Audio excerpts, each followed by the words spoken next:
Assalamualaikum dan salam sejahtera. Buletin Didik 4 Februari bersama saya Zaiti Zubair. Lebih 500 peserta daripada 8 buah sekolah sekitar Ibu Negara menyertai program Sehari Bersama Bomba dan kempen kesedaran keselamatan kebakaran. Program bertujuan mendidik masyarakat, khususnya kanak-kanak, tentang bahaya kebakaran dan memastikan keselamatan kebakaran berada pada tahap optimum. Program Anjuran Jabatan Bomba dan Penyelamat Malaysia JBPM bersama Pertubuhan Pencegahan Kebakaran Kuala Lumpur dan diadakan di Balai Bomba dan Penyelamat Jalan Hantuah Ibu Negara. Menurut Ketua Pengarah JBPM, Datuk Seri Muhammad Hamdan Wahid, program ini juga merupakan satu langkah bagi melahirkan masyarakat berdaya tahan serta mampu mengadaptasikan konsep citizen lifesaver dalam kehidupan seharian, terutama ketika menghadapi situasi kecemasan. Mereka telah melaksanakan berbagai simulasi yang membawa kepada kesedaran macam mana mencegah kebakaran, macam mana kalau bertindak sekiranya berlaku kebakaran. Pada masa yang sama juga mereka ini boleh mempelajari macam mana tentang the good housekeeping dan juga sekiranya berlaku kebakaran di kawasan seperti yang amat bahaya dalam rumah kita. Tambah beliau, strategi utama pelaksanaan program untuk mempertingkatkan kerjasama dengan badan bukan kerajaan NGO bagi pelaksanaan program dan aktiviti keselamatan di peringkat sekolah. Pada masa sama, ia dapat mempertingkatkan program kempen pencegahan dan keselamatan kebakaran kepada institusi pendidikan.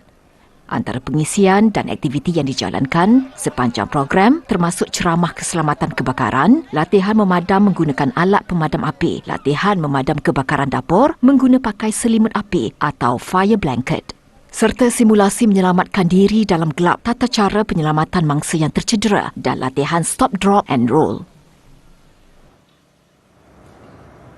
Penganjuran Minggu Sains Negara 2023 yang akan bermula pada April hingga Oktober ini bakal menyemarakkan aktiviti inovasi dan kreativiti negara. Menteri Sains Teknologi dan Inovasi Mosti Cheng Lee Kang berkata, itu antara yang dirancang kementerian dalam usaha membantu rakyat memahami, menghayati dan mengaplikasi sains, teknologi dan inovasi STI dalam setiap aspek kehidupan seharian. Dalam tempoh yang dalam 5-10 tahun ni, dia memang satu trend STI. Kita ada nampak ibu bapa memang faham kepentingan STI dan juga usaha mestilah dalam membudayakan STI ini. So saya rasa ini adalah satu dia banyak faktor lah. Dan saya tengok ini adalah satu perkembangan yang positif dan kami di pihak Mosti akan teruskan usaha kita untuk mempromosikan dan membudayakan STI inilah. Dan kita juga harap ibu bapa pendidik, para pendidik boleh juga membantu kita dalam mempergiatkan lagi lah usaha ini. Beliau berkata pada masa sama, pengisian program Minggu Sains Negara itu juga disusun bagi menarik minat pelajar sekolah rendah dan menengah supaya memilih jurusan berkaitan bidang berkenaan. Dalam pada itu, Karnival STI Mosti selama 2 hari mendapat sambutan menggalakkan pada hari pertama penganjurannya yang bertujuan memberi peluang kepada semua lapisan masyarakat untuk meneroka dan mendapatkan maklumat mengenai STI. Jelasnya, karnival itu merupakan antara inisiatif kementerian dalam memupuk dan membudayakan STI dalam kalangan rakyat dengan menyediakan pelbagai aktiviti serta acara menarik sepanjang karnival. Setiap orang pasti mempunyai rumah idaman dengan ciri-ciri unik tersendiri. Bukan sahaja perlu menyesuaikan citarasa pelanggan dengan bajet yang tertentu, aspek keselamatan juga tidak boleh dipandang remeh dalam menentukan satu-satu pelan rumah. Ikuti segmen kerjaya pilihan minggu ini yang mendekati profesion seorang arkitek.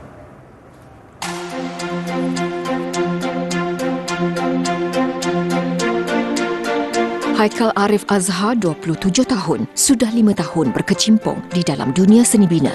Dibesarkan dalam keluarga yang meminati kesenian, Haikal menamatkan pengajiannya dalam bidang seni bina ataupun arkitektur di Universiti Teknologi Mara UiTM Seri Iskandar sebelum mula mengumpul pengalaman bekerja dengan firma. Saya ingat lagi masa saya darjah berapa saya tengoklah. My uncle seorang ni, dia ada ni art punya person, dia tak ada architecture background tapi dia buat model rumah from scratch. So saya tengok pakcik ni macam apa, macam selalu tengok dekat mall ni orang ada buat model rumah ni kan, so minta dia ajar. So daripada situ saya buat sendiri. Tapi masa tu jelah belajar 2 design pun tak ke mana kan, tapi at least I tried it since I was a kid lah saya cakap. Mahu terus mengembangkan kerjayanya, Haikal memulakan perniagaannya sendiri sejak 2 tahun lalu dengan beroperasi dari rumah. Biarpun baru sahaja memulakan perniagaan, anak kedua daripada 5 beradik ini mudah mendapat kepercayaan pelanggannya berdasarkan hasil kerjanya yang kemas dengan idea-idea yang menarik. Setakat ini, Haikal telah mengendalikan kira-kira 20 projek membabitkan pembinaan rumah. Let's say I have a project that requires to design 3 bedroom and 2 bathroom. So klien dia tak nak nampak macam rumah lain. So it's a small punya house. So design untuk small houses ni boleh katakan everyone has explored every layout. So how do we be different? 3 bedroom, 2 bathroom, tapi how to make it different? Kalau tak, layout dia still akan it looks the same with other houses. Sebab small houses ni it requires a lot of thinking, a lot of creativity in order to make it look different. Nasihat anak jati Seremban Negeri Sembilan ini menceburkan diri dalam bidang ini memerlukan kesabaran dan ketelitian yang tinggi. Bukan sahaja memberi impak terhadap nilai estetika, setiap perincian juga menentukan keselamatan bangunan atau rumah yang didirikan. Precision in architecture ni we can say every millimeter, every line yang kita buat dekat satu design tu, it matters. Sebab this one line, let's say kita buat satu line untuk wall, lepas tu kalau terlebih sikit wall tu, so on site dia kata ada line lebih sikit sini, so dia buatlah dinding yang terlebih tu, padahal tu kita punya silap sebab kita tak precise, kita tak look into detail. So precision for every millimeter, every line yang kita tarik tu is very important. Sebab yang tu akan akan determine sama ada that design is well developed ataupun tak.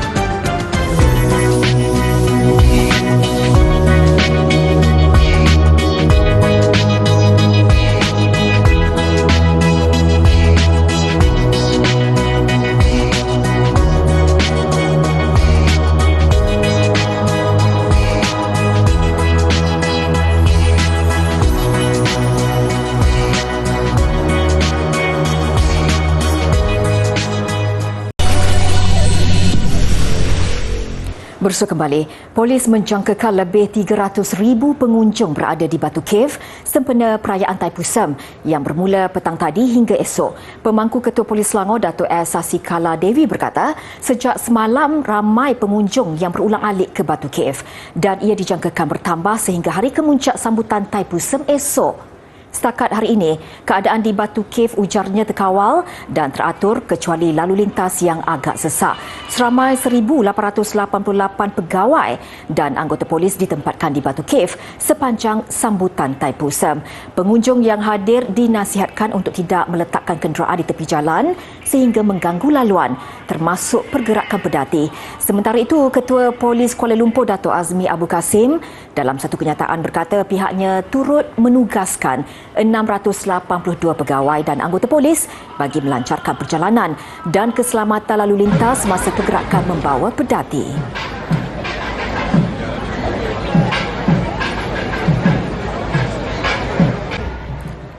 Polis sedang menunggu keputusan dari Kementerian Dalam Negeri KDN berhubung kebenaran aktiviti pembakaran serta penjualan bunga api dan mercun. Ketua Polis Negara Tan Sri Akrisani Abdullah Sani berkata, PDRM akan melaksanakan apa jua garis panduan dan dasar yang ditetapkan KDN demi menjamin keselamatan orang ramai. Tan Sri Akrisani mengulas mengenai kenyataan Menteri Pembangunan Kerajaan Tempatan Nga Komeng semalam bahawa penjualan dan permainan mercun yang diharamkan sejak tahun 1995 akan dibenarkan semula. Saya baru tahu perkara ini dan saya menunggu apakah dasar daripada Kementerian Dalam Negeri berkaitan dengan pelaksanaan perkara tersebut. Jadi setakat ini saya tidak memberi apa-apa komen mengenainya. Menteri Pembangunan Kerajaan Tempatan Ngah Koming dilaporkan berkata perkara itu dipersetujui dalam mesyuarat Jemaah Menteri 2 hari lepas. Ia sebagai antara langkah yang boleh meningkatkan pendapatan negara dan kerajaan akan mengawal aktiviti penjualannya di peringkat sumber iaitu pemborong dan pengimport. Susulan keputusan kerajaan memberi kebenaran jualan mercun dan bunga api itu, walaupun ia tertakluk peraturan serta garis panduan yang akan dikeluarkan kelak, namun ia mencetuskan kebimbangan buat sesetengah pihak terutama ibu bapa. Antaranya, ia bakal mengundang risiko kecederaan kepada kanak-kanak. Menurut Penasihat Majlis Tindakan Rakyat Kelantan MTRK Cik Azmi Cik Ali, kerajaan perlu mewujudkan garis panduan ketat kepada jenis mercun yang dibenarkan. Ia bagi mengelak kanak-kanak serta remaja, contohnya di Kelantan, yang setiap tahun ada sahaja yang melecur, putus jari dan ada yang cedera di bahagian mata akibat letupan mercun. Di sini kita berharap kerajaan dapat memperhalusi jenis-jenis mercun yang boleh dibawa masuk. Dan kita berharap mercun-mercun yang berbahaya sama sekali tidak dibenarkan. Ini untuk kebaikan rakyat Malaysia. Sementara itu, Pengerusi Gabungan Pelajar Melayu Semenanjung GPMS Kelantan, Azwan Mat Husin berkata, jika apa juga kecederaan berlaku terutama oleh kanak-kanak bermain mercun selepas ini, kesalahan tidak harus diletakkan pada satu pihak sahaja. Tapi hari ini bila kerajaan halalkan, kita tidak sahaja boleh menunding jari kepada pengguna, tetapi kerajaan juga turut terlibat, turut mempunyai satu responsibility untuk menjaga keharmonian dalam penggunaan mercun ini. Maknanya sekiranya berlaku apa-apa, kerajaan perlu bertanggungjawab. Jelasnya, meskipun kebenaran itu membawa keuntungan cukai buat kerajaan, namun kerajaan perlu juga melihat dan fokus soal kebajikan, keselamatan dan kesihatan rakyat menjelang musim perayaan. Sekiranya perkara ini sangat-sangat perlu yang boleh menjejaskan upacara agama. Saya rasa kita perlu kaji, tapi sekiranya benda ini merupakan satu tradisi sahaja, saya rasa tak perlulah, sebab saya rasa keburukan itu lebih banyak daripada kebaikan. Kata Nik Afandi yang mempunyai 15 cucu ini, garis panduan yang akan dikeluarkan perlulah jelas dan memastikan keselamatan menjadi keutamaan.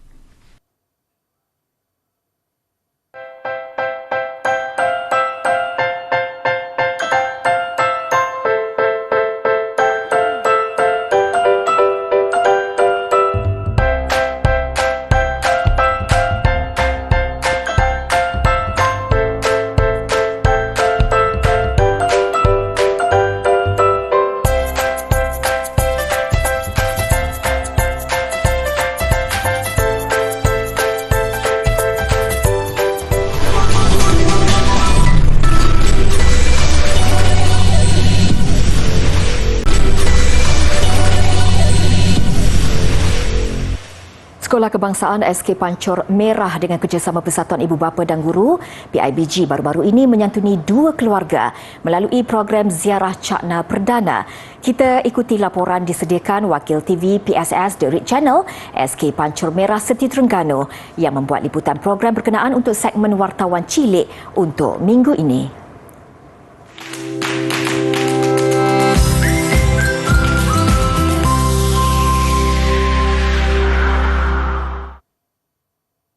Hai, saya Tasha dari Red Channel. Sempurna pelancaran ziarah Cakna, kami akan menziarahi 2 keluarga. Jom kita saksikan bersama-sama. Ziarah Cakna merupakan satu program yang diperkenalkan oleh Kementerian Pendidikan Malaysia di bawah program Amalan Sekolah Penyayang bagi menerapkan amalan nilai murni bagi menzahirkan nilai kegembiraan, kasih sayang dan hormat menghormati dalam kalangan warga sekolah dan juga masyarakat. Sekarang saya berada di rumah salah seorang pelajar yang terlibat dalam program pada hari ini.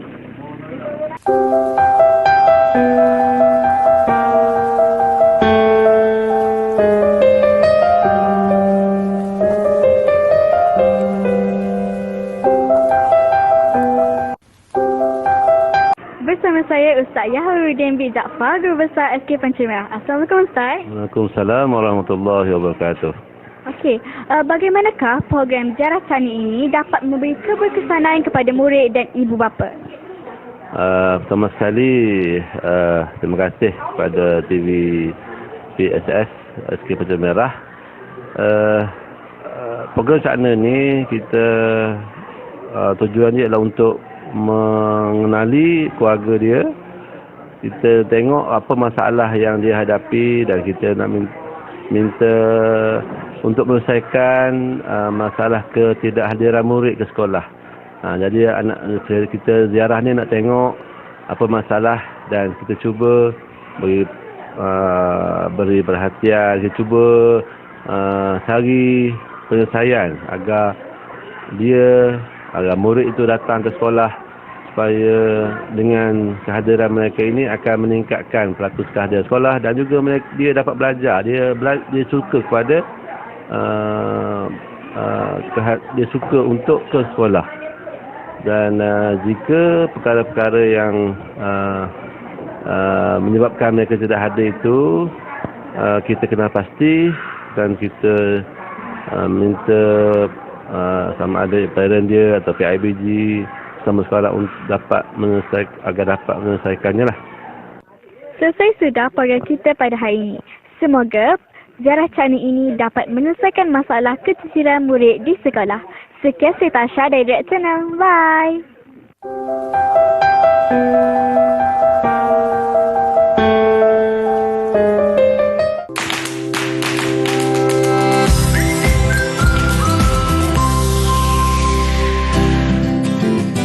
Sebutan adalah sangat penting di dalam nyanyian supaya penyampaian kita itu dapat disampaikan dengan baik kepada penonton-penonton kita. Okey, di dalam nyanyian sebutan itu dia kena ada beberapa menitik beratkan, iaitu yang dititik beratkan adalah vowels dengan consonant. Okey, di dalam vowels adalah A, E, I, O, U. Kita akan sebut dia lebih kepada round voice. Round voice maksudnya suara itu lebih bulat. Kalau consonants kita tidak akan sentuh. Dia sentuh tidak banyak, dia sikit saja. Okey, contoh dia macam ini. Teacher akan bagi contoh untuk perkataan satu abjad iaitu A saja. Sama ada A untuk yang betul adalah rounded voice, dengan yang salah adalah leper. 1, 2, 3. Yang betul rounded voice, okey? 1, 2, 3. Begitulah tadi dengan contoh yang leper yang salah, dengan rounded voice maksudnya yang dengan suara yang betul. Kenapa kita memerlukan dengan sebutan yang betul? Supaya dengan nyanyian kita itu teknik dia boleh nampak lagi besar. Suara dia boleh travel lagi ke depan, suara dia lagi ke depan. Kalau leper boleh je suara yang nyaring, tetapi dia boleh merosakkan vocal cords kita. Okey, semoga bermanfaat kepada semua adik-adik kita di sana.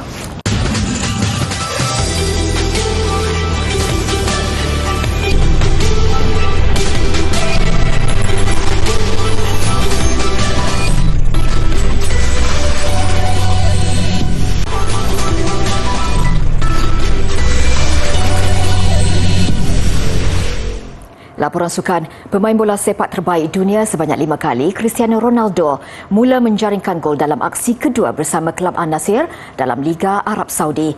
Gol pada minit-minit akhir permainan itu membantu Al-Nassr seri 2-2 dengan Al-Fatih dan kekal di tangga teratas Liga.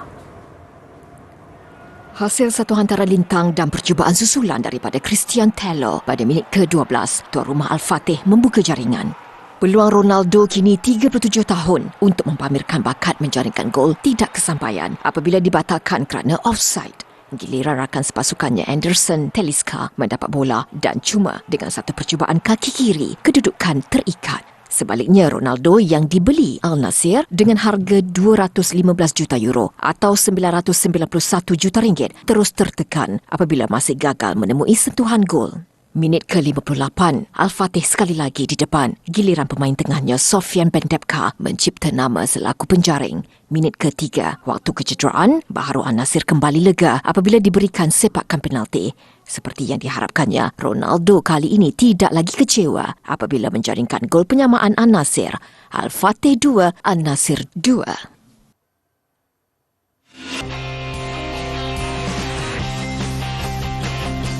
Ke-9.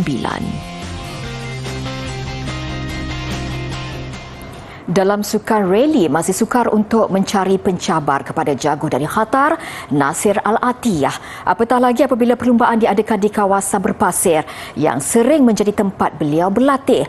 Peringkat pertama rally Bahil di Gurun Al-Nafud, Arab Saudi, Attiyah seperti dijangka di tempat pertama.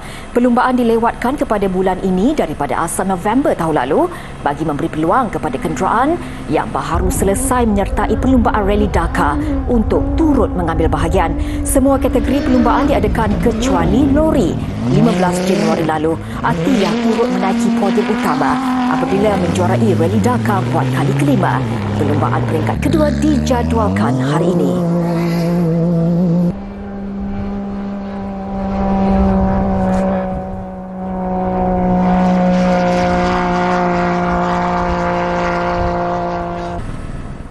Visual penemuan bangkai seekor ikan paus di pantai Hawaii mengakhiri buletin didik.